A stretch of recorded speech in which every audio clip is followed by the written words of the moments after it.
அனைவருக்கும் அன்பு வணக்கங்கள் சொந்தங்களே. இந்த வீடியோவில் நாம் சனியின் பாதிப்பு விலக வீட்டிலேயே நாம் செய்ய வேண்டிய பரிகாரத்தை பத்தி தான் பார்க்க போறோம். நவ கிரகங்களில் மிக முக்கியமாக கிரகமாக பார்க்கப்படுவது சனி பகவான். சனியை நீதிதேவன் அப்படின்னு சொல்லுவாங்க. ஒருத்தருடைய ஜாதகத்தின் சனியின் இயக்கத்தை பொறுத்துதான் நன்மை தீமைகள் ஏற்றத்தாழ்வு இதெல்லாமே அமையும். நவ கிரகங்களில் மற்ற கிரகத்திற்கும் இல்லாத தனிச்சிறப்பு சனி பகவானுக்கு உண்டு. ஒரு லக்னத்திலிருந்து மற்றொரு லக்னத்திற்கு செல்வதற்கு அதிக காலம் எடுத்துக்கொள்ளும் ஒரே கிரகம் இந்த சனிதான். சனி பகவான் துன்பங்களை தான் கொடுப்பார் அப்படின்ற எண்ணம் எல்லாருக்குமே இருக்கும். ஆனா நாம செய்யற பாவ புண்ணியங்களுக்கும் ஏற்ப அதற்கான பலன்களை வழங்கக்கூடியவர் தான் சனி பகவான்.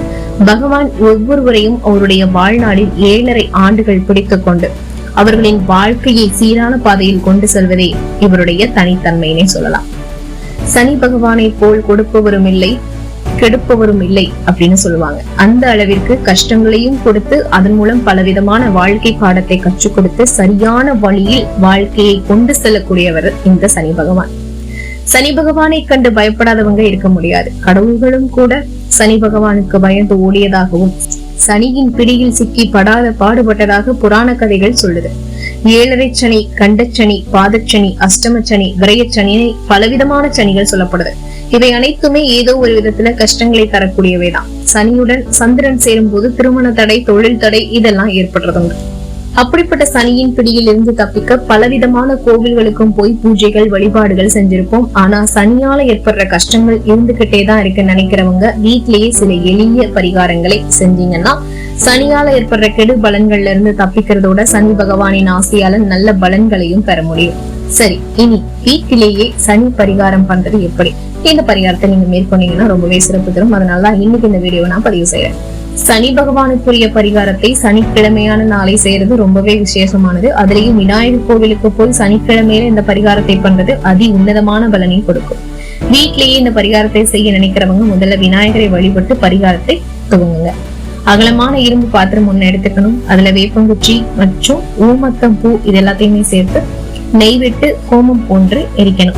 வேப்பங்குச்சி மட்டும் இல்லாம நொச்சி, அரசங்குச்சின்னு உங்களுக்கு தெரிந்த மூலிகை குச்சிகளையும் சேர்த்து எரிக்கலாம். இந்த மூலிகை குச்சிகள் எல்லாம் நாட்டு மருந்து கடைகள்ல கூட கிடைக்கும், நீங்க வாங்கிக்கலாம். இப்ப மூலிகை குச்சிகள் எதுவுமே கிடைக்கல, அவசரத்துக்கு நான் என்ன பண்ணணும்? வேப்பங்குச்சியை மட்டுமே வச்சு நீங்க எரிக்கலாம். வேப்பங்குச்சி மற்றும் ஊமத்தம்பூ ரெண்டுமே சனி சந்திரன் சேர்க்கைக்கு உரியவை. இவற்றை சேர்த்து எரிக்கும் போது சனீஸ்வராய நமக அப்படின்ற மந்திரத்தை சொல்லிக்கிட்டே எங்களை பிடித்துள்ள சனியின் துன்பங்கள் குறையணும், பாவங்கள் குறைஞ்ச நன்மைகளை வழங்கணும்னு வேண்டிக்கிட்டு எரிக்கணும். இதை தொடர்ந்து சனிக்கிழமை தோறும் செய்யறது நன்மை தரும். திருமணம், வேலை, தொழில்னு சனியால் ஏற்படுற அத்தனை துன்பங்களும் இதனால நீங்க போயிடும். முதல் வாரம் செய்த போதே நல்ல மாற்றத்தை உணர்ந்தீங்கன்னா 2வது வாரத்தில் கேதுவிற்குரிய நட்சத்திரங்களான அஸ்வினி, மூலம், மகம் ஆகிய நட்சத்திரங்கள் சனிக்கிழமையில் வரும்போது இதே மாதிரி வேப்பமுச்சியோட ஊமத்தம் பூவை சேர்த்து நெய் விட்டு எரியும். பரிகாரத்தை தொடர்ந்து செய்யறதுனால சனி சந்திரன், சனி கேது, சனி செவ்வாய் சேர்க்கையால் ஏற்படுற பிரச்சனைகள் நீங்கிடும். மற்றொரு பரிகாரமாக சனிக்கிழமையில இரும்பு பாத்திரங்கள் வாங்கி ஏழைகளுக்கு தானமா கொடுங்க. ஏழைகள், இரும்பு இவை ரெண்டுமே சனிக்குரியவை. சனிக்கிழமையில இரும்பு பொருட்களை தானமாக கொடுத்தா சனியின் பிடியிலிருந்து தப்பிக்க முடியும். சனியும் சுக்கிரனும் சேர்ந்தா தடையில்லாத பணம் வரும் அப்படின்னு சொல்லுவாங்க. இரும்பு பொருளை தானமா கொடுக்கறதுனால சனி சுக்கிரன் சேர்க்கை ஏற்பட்டு பண வரவுல இருக்கிற தடைகளும் நீங்கிடும். என்ன சொன்னங்களே, இந்த வீடியோவில் நான் சொன்ன இந்த விஷயங்கள் உங்களுக்கு ரொம்பவே பயனுள்ள இருந்திருக்கும் நம்புறேன்.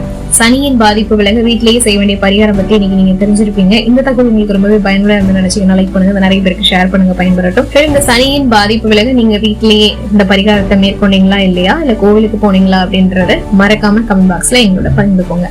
மேலும் இந்த மாதிரியான பல ஆன்மீக தகவல்களுக்கு நீங்க பண்ண வேண்டியது நம்மளுடைய சேனலை சப்ஸ்கிரைப் பண்ணி சப்போர்ட் பண்ணுங்க. மீண்டும் சந்திக்கலாம். சொந்தங்களிடம் சந்திப்புகள் அனைத்தும் சந்தர்ப்பமாக உள்ளது. நன்றி, வணக்கம்.